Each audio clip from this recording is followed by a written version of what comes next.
9:31. Welcome back to The Big Picture. I'm Colin Dorsey, joined by Bryn Caswell and Jeff Pullen from the Central Ohio Transit Authority, or COTA, coming in to talk about some of the big improvements that have gone on with COTA, just their standard service, but also where the LinkUS project stands. And COTA has seen a pretty good improvement in ridership in recent months. What, 8.5%?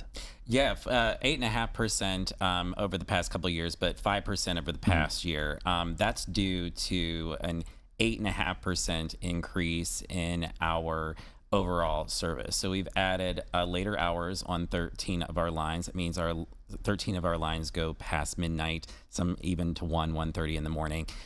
We also have improved frequency on 8 of those lines, which means the bus comes more often to your stops. So we're trying to get to the point where people don't have to look at a schedule anymore, that they just know that a bus is going to come every 10 or 15 minutes. And when it comes to determining which stops are those frequent stops and standard stops, I know, for example, my stop, which is the number 5, used to be a frequent, and now it's back to a standard 30-minute, a 30-minute schedule. When it comes to COTA looking at which lines now to create as frequent or standard stops, what goes into that? A lot of that is ridership. We have, obviously, people getting on the bus, we can count that, but we have automatic passenger counters that can tell you when you're getting on and off the bus. Those higher ridership stops obviously or higher ridership lines are obviously prioritized for more frequent service.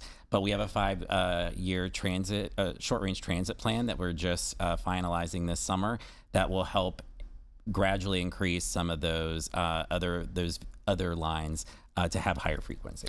Gotcha. And let's see. COTA is now working on those 3 bus rapid transit corridors. I have seen how it works in Indianapolis. Yeah. Indy has 2 in operation, currently working on getting a 3rd one up and going. And I have been on it. I'm encouraged at its efficiency. Yeah. It's fascinating how it works. It's almost like light rail, but not as fixed. When we get to, I guess, Broad Street is the first one that is now in the works. Yeah. Where do things stand? Where do we go? So you're asking where we are in the process? Yeah. So we're at the 90% design phase, which really means that in the next year or so, we're going to be able to start breaking ground on West Broad Street. But what that means is we're making final decisions. So we work with ODOT and the City of Columbus, which are the governing areas on West Broad Street, as well as some of our townships, to make sure that we are putting the best system possible from Prairie Township to downtown Columbus. Now, keep in mind that this is the first time bringing a new mode of transportation into our region. It's not new in other places, but it's new to Central Ohio. So we really want to make sure that first one is designed right. And it's taking a little bit of time, but we have to make sure that we're considering traffic flow and making sure that we're able to coordinate properly to have the best BRT for the first one out of the gate. And how is community engagement factoring into all of that and what you're building? Yeah, you have to work with the community because you have to listen to any of concerns they have, what they would like to see improved in their community. As a matter of fact, a second part of the BRT project is that we're working with the City of Columbus right now to discuss with the community transit-oriented development. So one day we will have a BRT on West Broad Street. How do you want your community to improve around it? What would you like to be able to access using public transportation? Would you like more parks? Would you like more grocery stores? Do you want more daycare? So we're having public meetings. We've had 6 so far. We have 4 more this month where we literally invite people into their community. We hold them in their parts of West Broad Street and ask them what they would like to see once transit is improved in their community, what they would like to see there. Right. What would you say the biggest things are? Grocery stores? You have grocery stores, more doctor's office, more daycares, more green spaces. Really? People want to see more bikeable, walkable communities.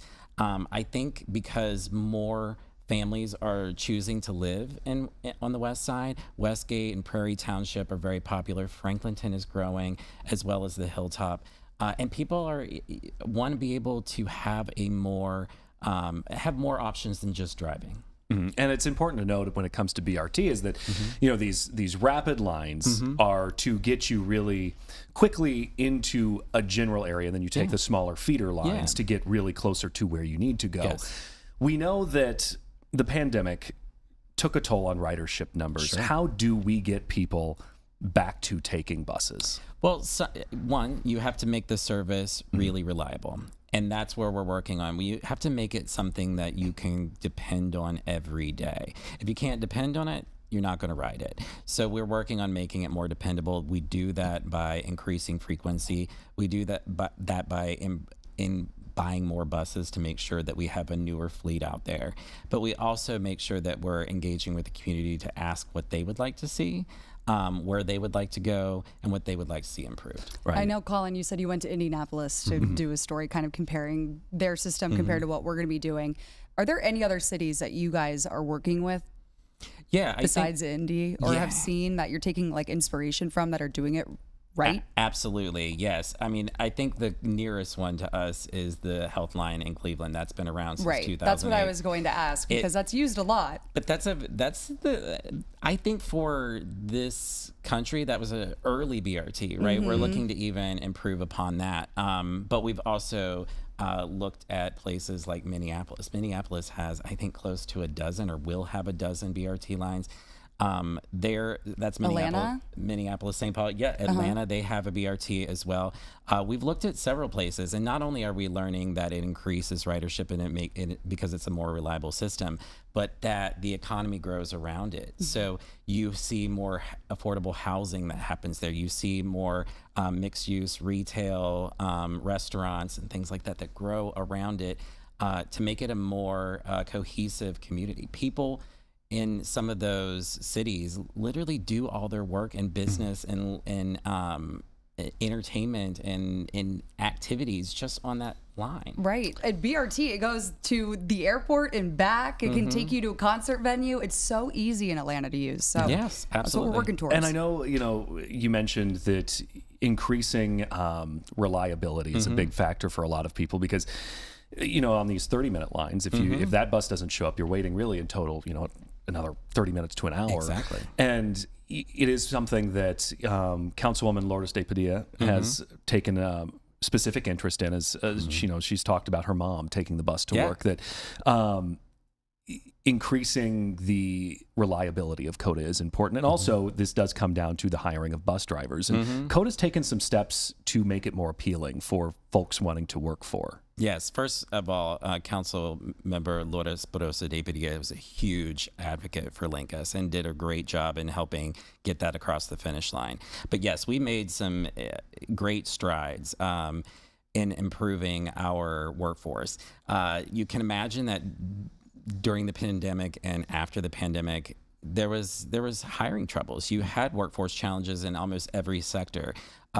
In 2024, early 2024, we got a collective bargaining agreement with our union approved, and that really created industry-leading wages for bus operators, and that made it a more enticing place to work. Additionally, we no longer have a hiring freeze or hiring shortage. We have more than 730 operators, which is more than we need right now. And then we'll be continuing to hire as we continue to grow. The next challenge is fleet. We experimented with electric vehicles a couple of years ago. They don't perform as well as you would like for them to. So we've gone back to compressed natural gas. That is still a low emission option, which is still great for our community, but they are reliable. And we have a little more than 70 of them coming in over the next 2 years to try to build up our fleet and make sure our service is more reliable. Right. And many of those buses now have Wi-Fi hotspots on them. All of them have Wi-Fi, which is great because you can continue to either do your work or you can play on your phone and listen to music or whatever you need to get through your day. That's a really great benefit that we have, and all of our transit centers also have Wi-Fi as well. Right. And how are you guys working on cleanliness? Because I know in Cleveland there were a lot of problems with bed bugs and things like that getting on the bus. What is your protocol right now for all of that? Well, bed bugs are less of a thing because we no longer have cloth seats on buses. So I think all of those were in old diesel vehicles, and I think we're out of those now. But cleanliness obviously was always a priority, but became a huge priority during the pandemic. So we had really increased our cleanliness policies. Our buses are cleaned every night. We have operators who are diligent, so some of them get to the end of the line. They even do spot cleans, but we also premium clean them about once a month as well, which is just literally top to bottom detailed cleaning to make sure that it's a great experience for our customers. So Absolutely. what's next? So next, we continue to grow with LinkUS. We continue to improve our frequency. We're hoping to launch a new line this fall. It's called Line 30. It will, I think it's a 30-minute frequency to start, but it'll connect Hilliard to Upper Arlington to the Ohio State University and then come downtown and back. That's going to be exciting to launch. We're also going to launch our 4th COTA Plus zone. I was hoping to be able to say where it was today, but we've got about another couple of weeks before we finalize it. But it'll be a 4th microtransit zone on-demand service in one of our communities. So we're going to launch that this fall as well. All right, Jeff Pullen from COTA, thank you so much for coming in today talking about Thank some of you. the great strides that COTA's making.